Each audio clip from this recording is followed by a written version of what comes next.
Newcastle 2, Tottenham 2, and nobody gave Spurs a chance before this game. We both predicted 3-1 losses. Everyone was saying 4s, 5s, 6s.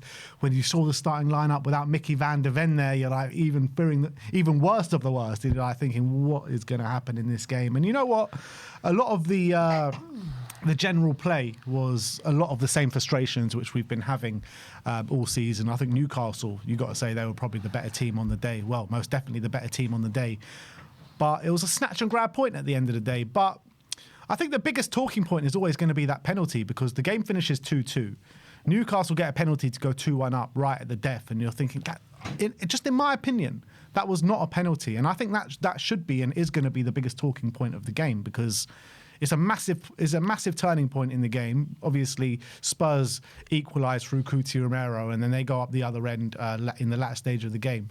And Bentancur does have his arm around him, but I feel like Dan Burn is like kind of leaning into him. And I think it's just a coming together. I think Bentancur is just trying to stand his ground.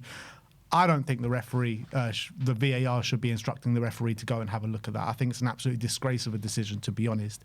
And you know what? If that doesn't happen, maybe Spurs go and win this game, which is crazy to think about because Newcastle were the better team on the day.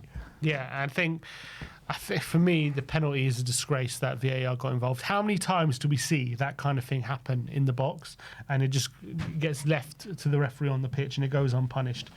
I think, yes, don't get me wrong, Bentancur has his arm around him, but it's just a bit of 6-1, half dozen the other. Burn, they're both challenging with each other. Bentancur may be a bit overzealous, but I don't think it's any need for VAR to get involved in that. I don't think Bentancur comes out with a lot of credit either, because I do think he's running the risk, isn't he?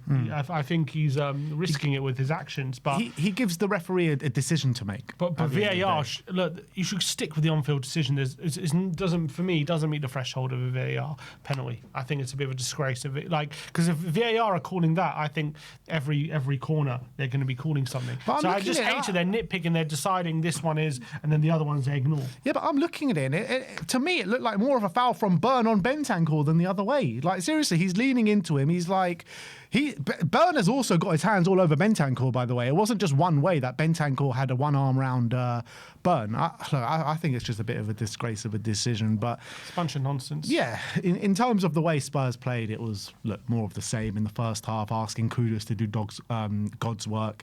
On the other side, Destiny Udogie, no options when he's driving up the pitch.